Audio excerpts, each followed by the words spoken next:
I think you could still have a big market approach to doing things in a smaller community. I can't wrap my head around everything that you do. I like the adrenaline rush that directing gives you. That's a quarter of a century, everybody. The band's called Twisted Chrome.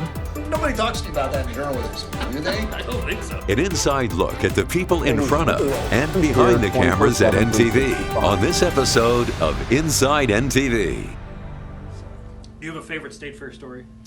Oh boy, a lot of them. Whether it's something you shot or just something that happened. You know, it's just the state fair, kind of the people on the grounds are kind of their own little world. It's their own little family. So it's kind of becomes like this little reunion every year when you run into people that you don't see. I'll give you kind of an example of this. I had kind of a strange day last year at the fair. So I was going down to do an interview.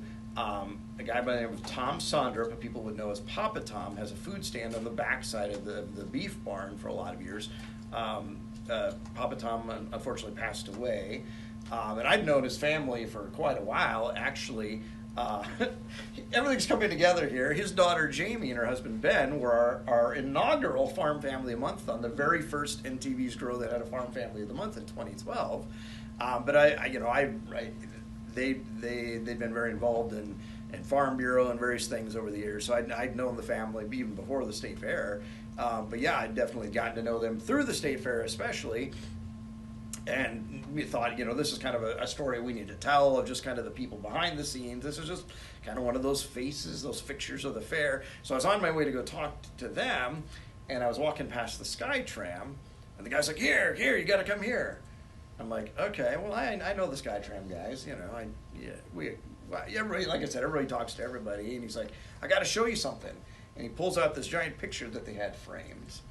And it was a picture that I had taken, and the guy by the name of TJ, who's kind of known for his top hat, the guy who ran the Sky Tram every year, he had passed away. And they had gotten onto my Facebook and pulled a picture that I'd taken of him, and that was his funeral, his obituary photo.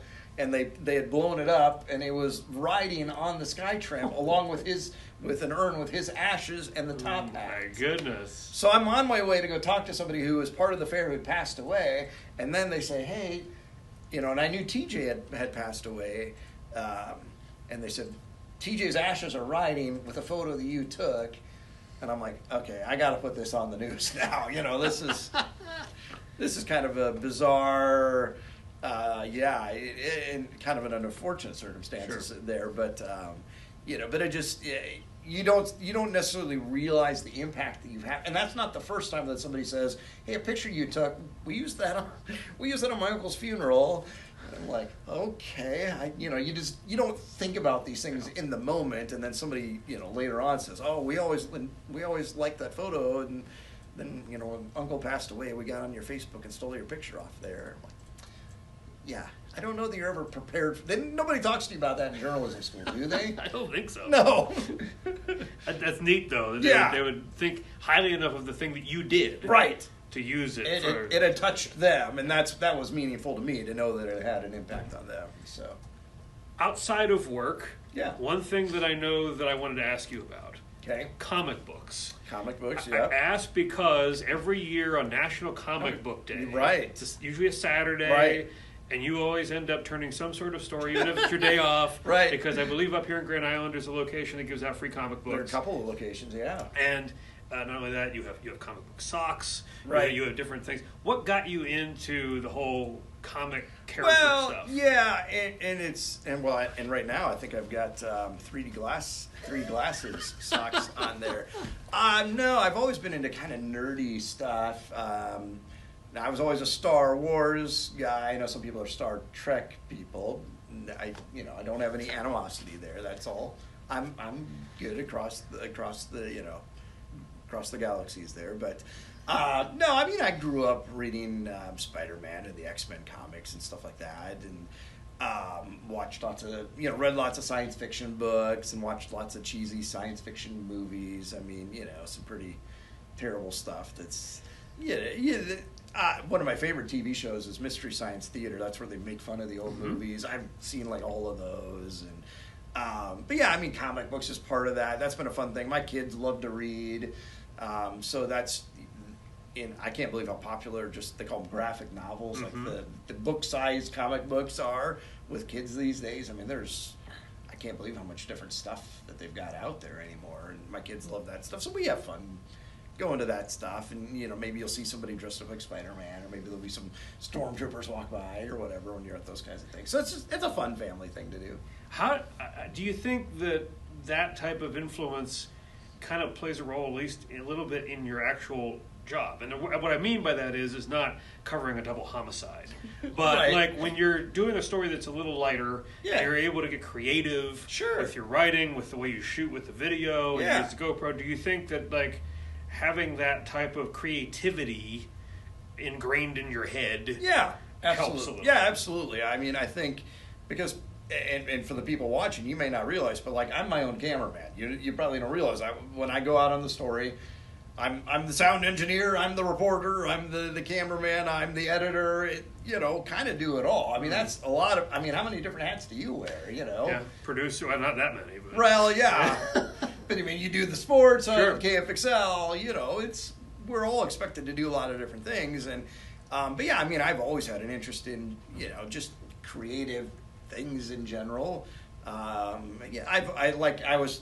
college, I always really enjoyed like my photography classes, and I had a photojournalism professor who was really good and would always show us really creative stuff. And I'm like, oh, that's fun. You can have some fun with stuff. Obviously, like you said, certain things, the tone is pretty serious, and you got to do it kind of by the book. But yeah, I mean, I have fun in certain cases of you putting the GoPro someplace interesting, or getting creative. What kind of, we've talked a lot about it, a lot of stuff, but what kind of wisdom would you want to impart on somebody that's maybe looking at getting into this business and wanting to do what you do? Yeah, I think just being curious is good. And then just refining your craft, just always getting better. Work at it. It takes a while. I'll tell you, when I started at this, I don't know that I thought I was a good writer, and I had a news director who was like, he'd look through things and he would highlight my whole script and hit delete and say, you need to start over. Like, well, that's a little humble pie when you think you're hot stuff right out of college, isn't it? And somebody says, that's no good. And I'm like, okay. Just the constantly working at it. And in our line of work, I mean, how many scripts do you as a producer write in a day? A lot, right? A lot of teases, a lot of just pulling from different things, making phone calls. I don't even pulling know. From a press release, or there's some crime thing and you make a call and you have to write it up, right? And so I think just doing a volume of work is helpful. I think you get better the more and more you do it. And I remember probably about 6 months into this, my news director at the time, he was kind of mulling over a story. He goes, I don't think I have to change anything. I'm like, He's like, I think you got it. I'm like, oh, okay. And it felt good that he was pretty hard on stuff, and rightfully so.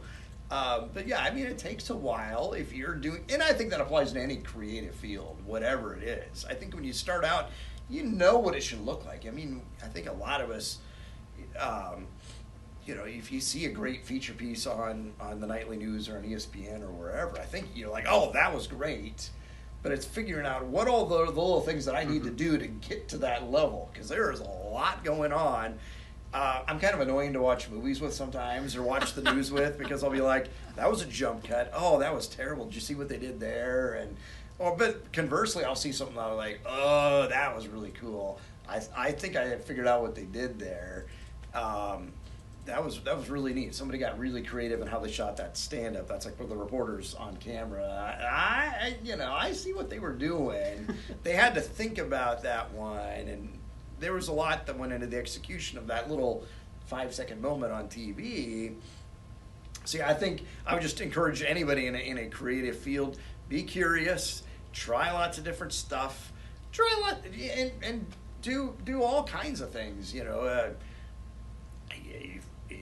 If you're going into photography, maybe try theater, or vice versa, whatever it is. Trying different creative things and experimenting with them. I think you learn a little bit from all those different things, and try all the different, even at the TV station, try all the different roles. I don't think I've never been anybody who's said, "Oh, that's above." I'm above that. I'm not going to do that. I mean, I think the only thing I've not done is the weather.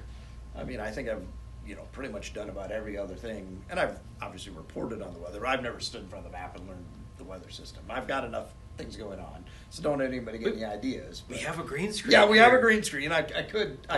I'll check Tim Wright's schedule. Yeah. But I think just having that mentality that nothing is beneath me. I can try everything. I can learn everything, and do the work. Lastly, is there something that I have not touched on that you would like to share? I don't think so. I enjoy getting to work with you because you know way more than I do, which is fun. And, you know quite a bit. Well, I've been here for, and this isn't about me, but going on 17 years in the market. Anyway. Right. But I watched you from working the in competition, Hastings, and wanted to beat you. And then to come over here to NTV and wanting to help you win. Right. So it's kind of nice to do that. I guess my last question will be, and so I can let you go and finish Grow and finish your other story you gotta work on. You're the bureau chief in Grand Island, and you have been that for quite some time, through multiple moves. Right. You were in a different location, then you were at the mall, now you're at this new location. What is it like for you to work with people of varying experience levels? You have people that, when I started, it was Sarah Kirkley and Megan Johnson. Right, that's high level folks. But they both came from 10-11, they had done it. It wasn't like, and then you have people that start right out of college, which is great too. Yeah, so it is. What is that like for you as being a leader and a teacher? Yeah, I really enjoy that side of it, and getting to work with people and see them kind of hone their craft and get better at what they do. And there's some people I can, I won't name any names, but there's some people that when they started were pretty rough, pretty green, and by the time they'd done this for a while, got pretty good at it. And it's fun to see, because when you're starting out in this business, and I think you could attest to this too, that some people, you can really make a pretty big leap when you're starting out your career, because you're starting out pretty raw, and there's some people by the time that maybe they're ready to move on to the next thing, they've taken some pretty significant steps, and I think that's good. So yeah, I enjoy that side of it, and just I like it when occasionally I get to play cameraman. I go up with a new reporter and just help them do stuff in the field. Yeah, that's fun. That's fun. Well, good. Steve, thank you for joining me. Thank you for making our first episode.